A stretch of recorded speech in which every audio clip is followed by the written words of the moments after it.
हाँ जी बताएं। ये लो साहब, एक और जोर का झटका धीरे से राजस्थान की जनता को लग गया। एक और महंगाई ने कमर तोड़ के रख दी थी प्रदेशवासियों की। आज समाचार पत्रों में जब सुबह सुबह पढ़ा कि बिजली कंपनियों ने इतनी अपनी दरें बढ़ा दी और घटा दी, जबकि घटाई किसके लिए है? जो आपस में बिजली कंपनियां जो बिजली खरीदेगी उनके लिए तो घटा दी, और आम जनता के ऊपर इन्होंने बिजली बढ़ाने का दबाव बना दिया। अब वो कहाँ गए नेता लोग जो बड़े बड़े प्रदर्शन करते थे, 1 रुपया यूनिट बढ़ते ही आसमान सर पर लेते थे और प्रदर्शन करते थे। आज उपभोक्ताओं के ऊपर प्रति यूनिट 1 रुपये का सरचार्ज लगा दिया गया है, जिसके घर पे अगर 350 यूनिट, 300 यूनिट, 400 यूनिट, 500 यूनिट चलती है तो 500 रुपये तो आपका सरचार्ज लगेगा, फ्यूल सरचार्ज। अपनी इच्छा से इन्होंने चार्ज बढ़ा दिए। आज स्थिति आप देख लीजिए, आम जनता कितनी परेशान है कि व्यापारी हर दुखी है, व्यापार नहीं है। घरों की स्थिति, मध्यम वर्ग जो परिवार है वो कैसे अपना परिवार पाल रहा है, उस पर इस बिजली कंपनियों ने बिना सोचे समझे फ्यूल चार्ज लगा दिया, कोई जांच नहीं करी। और अब आप देख लीजिए, इन्होंने कहा कि सुबह और शाम को बिजली सस्ती मिलेगी, वो महंगी मिलेगी और दिन में सस्ती मिलेगी। अब आप कैसे कैटेगरी करोगे, आप कैसे जांच करोगे कि सुबह ज़्यादा चली या दिन में ज़्यादा चली या शाम को ज़्यादा चली? ये अपने हिसाब से नियम बना रहे हैं, कोई देखने वाला नहीं, कोई सुनने वाला नहीं।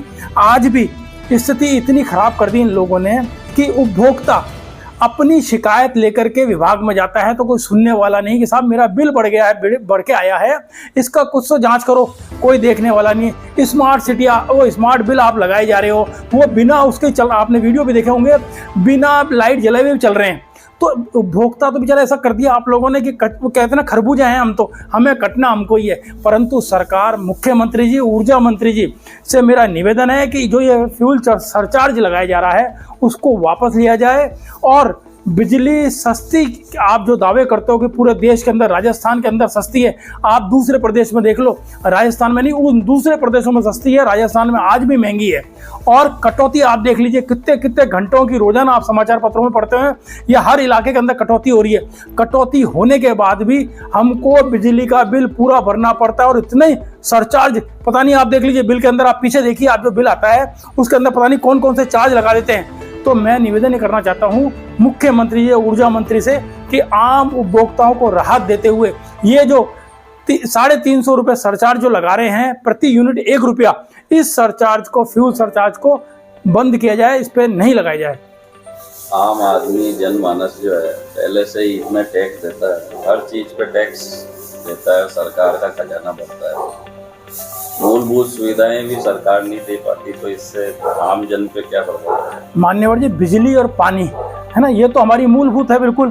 अब आप देख लो, अपन इतने टैक्स देते हैं शुरू से लेकर के एंड तक, जब तक सुबह उठते ही ब्रश से लेकर के रात को सोते हैं, दूध पीते हैं, जब तो उस तक जितना भी, मतलब जो भी आप दिनचर्या करते हैं, सब चीज़ पर टैक्स देने के बाद भी हमारी स्थिति है। और उसके बाद भी अब ये सरचार्ज और लगा दिया है। आम उपभोक्ता जाए तो जाएगा, हमने शिकायत दर्ज कराने, सुनते नहीं है अधिकारी। आज किसी को भी देख लो, चक्कर पे चक्कर लगाता है, अपना काम धंधा छोड़ के कि साहब मेरा बिल ज़्यादा आ गया, वहाँ चक्कर लगाने जाता है और वहाँ पे अधिकारी मिलता नहीं है, या उसको टाल देता, कल आना, परसों आना। आदमी जाए किसके पास, और आप सरचार्ज पे सरचार्ज लगाए जा रहे हो। पहले ही आपने जीएसटी से कमर तोड़ के रख दी। आपने जीएसटी हटाई किस पे? कार पे। आपने जीएसटी कम किस पे करी? टीवी पे। अरे आप आटे पे करते, दाल पे करते, बेसन पे करते, तेल पे करते, खाद्य सामग्री पे करते, आपने इस पर तो जीएसटी का कुछ है ही नहीं, स्लैब ही। आप उन पे कब कर रहे हो जो कार, आज मेरी तो कार खरीदने की हिम्मत नहीं है गरीब मजदूर आदमी की, वो कार क्या खरीदेगा? उसे रोजमर्रा की चीज पर आपको ये जीएसटी कम करनी थी। मगर ये जो मकर जाल है, आंकड़ों का जाल ऐसा फैलाते हैं कि उस आदमी उलझ के जाता है। जिस तरह ही ये बिजली का बिल जो उन्होंने दिया है, ऐसा आंकड़ा बना दिया कि इस पर हमने कम कर दिया, इस पर बढ़ा दिया है, उलझा के रख दिया है, और आम जो जनता है उसको काट के रख दिया है। देखना आप आने वाला जो बिल आएगा, कम से कम 500 रुपये हर घर के ऊपर ज़्यादा आएगा।